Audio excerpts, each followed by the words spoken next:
Alright, so what's up? Here's your boy, Forex Snipey, at sa video na to, pag-uusapan natin how to become a profitable Forex trader. Pag-uusapan natin yung steps, and once followed, I guarantee you, you are going to be a profitable Forex trader.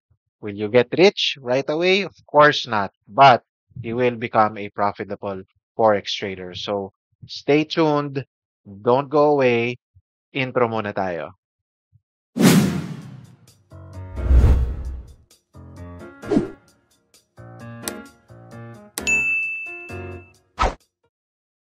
Alright, so welcome back to my channel. Again, here's your boy, Forex Snipey. At sa video na to, pag-uusapan natin how to become a profitable Forex trader. So, bago ang lahat, disclaimer muna tayo. I-pause nyo na lang yung video so you can watch it and read it. Okay? So, now that we're done with the disclaimer, let's go to the step-by-step on how to become a profitable Forex trader. Okay? Unang-una sa lahat, you have to understand how the Forex market works. Okay? How does the price go up and how does the price go down?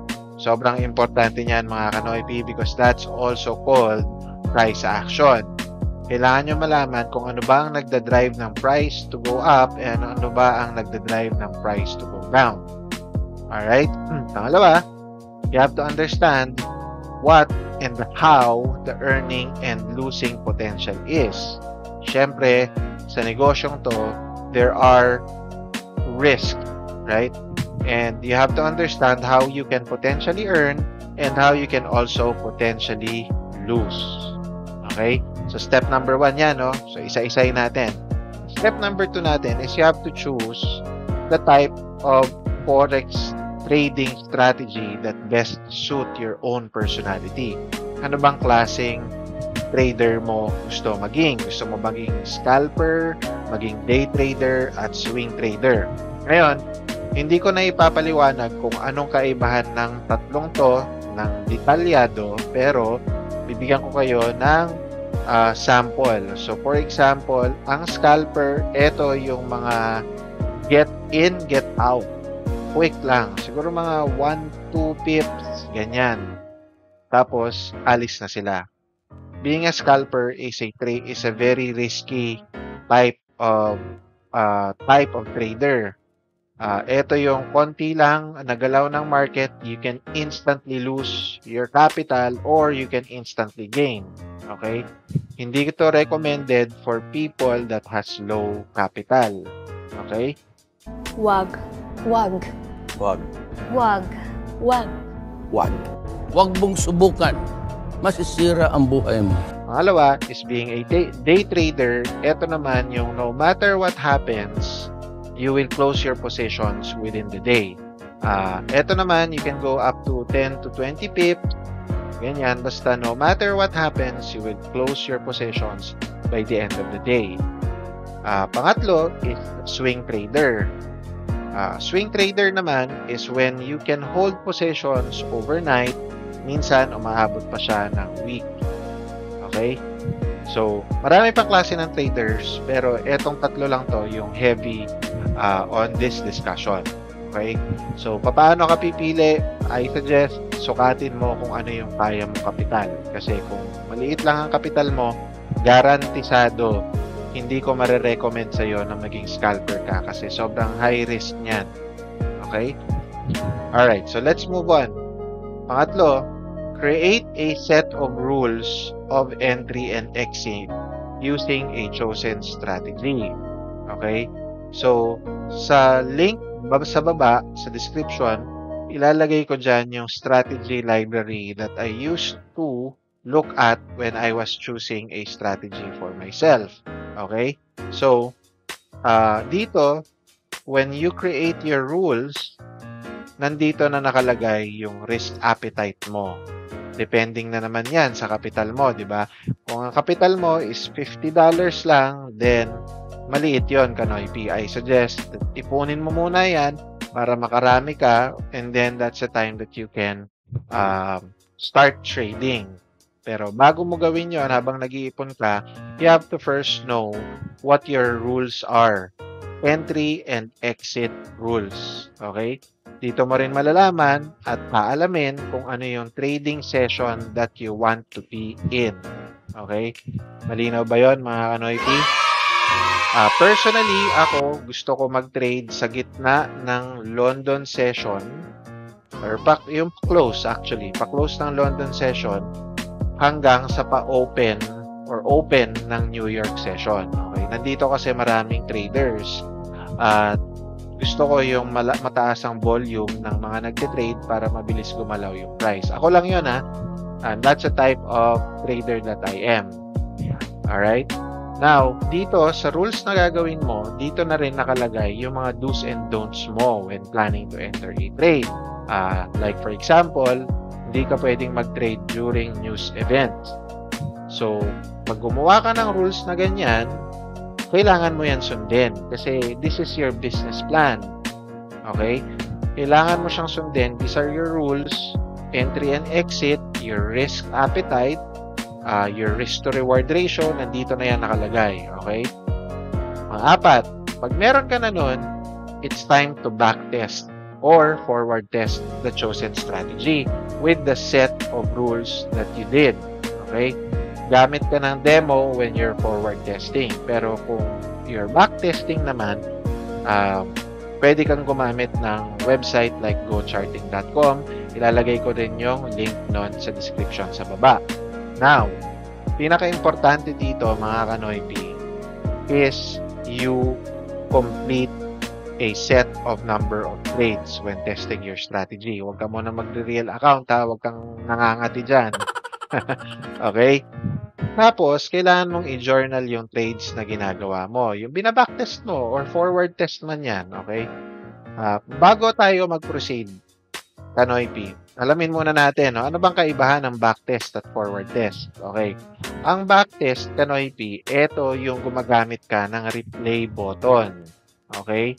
Replay button. Sa gocharting.com, makakakuha ka ng replay button doon. So, try natin pakita, no? Okay. So, kanoypi, nandito tayo sa gocharting.com. Okay. GBP USD. Kung makikita nyo dito, pwede kayong mag-replay. Ayan o, may replay button sa baba. Tapos, double-click nyo lang sa mga bars and then you can start executing your strategy. Okay, dito kayo magte-test. Tapos, syempre, kailangan yung i-journal yung mga trades nyo. Ngayon, kung hindi naman kayo magpo-forward test, or magba-backtest, pwede naman kayo mag-forward test. Yun naman, mas matagal yun kasi aabangan nyo pa mag-close yung price or literal na aabangan yung mangyari. This is similar to real-life trading. Yun ang tinatawag na forward test. Okay? Malinaw ba yun, kanoypi? Again, kung gusto nyo mag-backtest, gocharting.com is what I recommend for you to use. Mas mabilis yun. And if you want to forward test, gamit kayo ng demo account. Syempre, may recommended account or brokerage that you can use is Switch Markets. That link is also in my bio. And I will also put it in the description below. Okay? Okay, so balik tayo dito. When measuring your trades, syempre, dahil nagba-backtest ka pa lang or forward test, kailangan mo i-measure yung win rate mo. Ngayon, kung below 50% yan after 100 trades with a 1:1 risk to reward, mamili ka na ng ibang strategy, kanoypi, dahil hindi successful yung trading strategy mo or rules mo. Tapos, repeat the process ulit kung hindi mo na meet yung desired results. Okay? Matagal to, kanoypi, so kailangan mo ng mahabang pasensya. Siyempre, this is a business.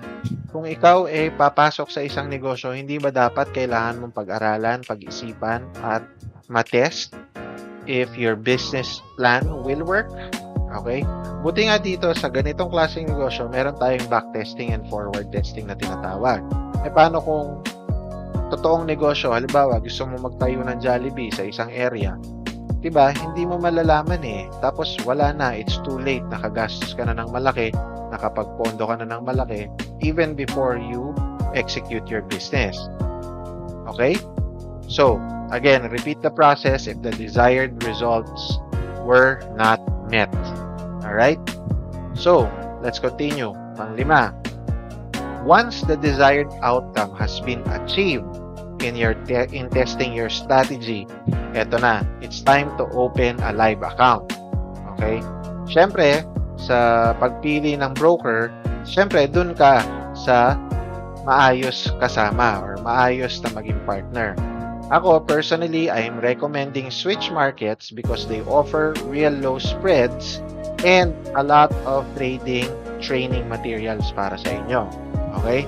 Ako din, I can budge for it. Switch Markets, for me, is the best in terms of support, in terms of spreads, and kung ikaw ay may planong maging EA trader, meaning mag-automate ka ng iti-trade mo in the future, then they offer a lifetime free VPS for you. Okay? So ngayon, may live account ka na sa Switch Markets, di ba? Sunod naman dito is Trading Psychology Control. Okay? So, here are the key items that you need to train your mind with when taking a trade. Marami to, Kanoypi. I will just mention that what I think is the most important. Okay? Unang-una, set your mind that the market can go anywhere. Kailangan mong tanggalin yung expectations sa utak mo na yung price is going to go to your favor. Kasi hindi ganon, Kanoypi. The more na isipin mo at mag-expect ka na mananalo ka at yung price ay pupunta sa take profit mo, the more na magkakaroon ka ng emotional barrier. Ayaw mo nun. Okay? Pangalawa, trading is not a get-rich-quick scheme. So, tigilan mo na ang pag-oversize ng lot mo. Okay? Kung ang capital mo is $50 lang, you're good to 0.01 lot. Yun lang talaga yung kaya ng capital mo. Huwag mo nang ipilit. Okay? Risk management is where you have to come to peace with the amount of money you are willing to lose on every trade you make. Okay? Ngayon, kung willing ka na isugal yung buong capital mo, dahil maliit nga lang yan, for example, di sige, go. Masunog mo yung capital mo, Pero kung hindi, okay ka nang mawalan ng $2, $5. Kung okay ka na doon, that's what will make you come to peace, Hindi mo kailangan ng adrenaline rush dahil hindi mo alam kung mananalo ka o hindi. Okay? That's the key to success. Okay? Ngayon, kung natalo ka, itong pang-4, do not overtrade. Set a given number of trades per day. Kailangan mong mag-identify niyan. Ako, recommendation ko is 0 to 3 trades per day. 0. Minsan, okay lang na wala kang trade sa isang araw. Kung hindi pumapasok sa setup mo or sa rules of trading mo, yung mga nakikita mo sa chart, hindi mo naman kailangan mag-trade kasi at the end of the day, trader ka pa rin naman Okay? Tapos, kailangan nating i-enhance yung trading psychology mo. So, dahil nga marami at mahirap siya, I recommend na instead na manood kayo sa TikTok or sa YouTube or sa Facebook ng mga trading strategies, tigilan mo na yon. May strategy ka na na backtest mo na, di ba? Ang tagal na nga ng oras na ginugol mo para makapag-backtest at forward test So, tigilan mo na manood ng ganon. Instead, watch trading psychology videos from the late Mark Douglas. Okay? Siya ang pinaka the best when teaching about trading psychology. Okay? At makikita nyo sa mga sinasabi niya, nandito yung mga key items na sinulat ko. Okay? So, syempre, sa simula, ganun talaga, mahirap. At kailangan nyong ma-overcome yan, especially the control of your trading psychology. Okay? Last but not the least, ito, my recommendation is have a temporary mentor. Okay? Bakit temporary? Syempre, hindi naman habang buhay nandyan yan. At hindi naman ibig sabihin na wala ka ng mentor, nabibigo na yung trading business mo. Syempre, hindi. Bakit kailangan mo ng mentor? Kasi it helps you calm down and train you individually with your psychology. Okay? Meron tayong Discord group, mga Kanoy P. The link to that Discord is in the description. Also, I am offering free mentorship. Kung gusto nyo, join kayo dun sa Discord group na yon at pwede naman kayong magtanong anytime and I can answer you. Basta do not make rational decisions or irrational decisions without having to consult your mentor kung kayo ay skeptical. Okay? So, ayun lang mga Kanoy P sa video na to. Gusto ko lang ipakita yun sa inyo na may steps na madali lang kung titingnan mo pero mahirap talaga siyang gawin. Ang pinaka investment mo para maging profitable trader ay oras at effort. Kung hindi mo mabibigyan ng oras at effort ang pagiging trader mo, I suggest huwag ka na lang mag-trade. Isugal mo na lang yung pera mo sa copy trading, isugal mo na lang yung pera mo sa investment na hindi mo alam kung paano gagawin or kaya mag-casino ka na lang, 'di ba? Baka doon mas kumita ka pa. Pero if you cannot spend time and effort in constructing your business, trading business, then I suggest wag ka na lang mag-trade. Sayang lang ang pera mo. Okay? So, yun lang mga Kanoy P for today's video. Kung nagustuhan mo tong video na to, paki-press naman yung like button at mag-subscribe ka na rin and follow for more. Nasa TikTok din tayo mga Kanoy P. Forex Noy P din yung pangalan. I will put the links in the description below ng mga kailangan nyo for today's video. Alright? So mga Kanoy P, yun lang. I will see you on my next video. Goodbye!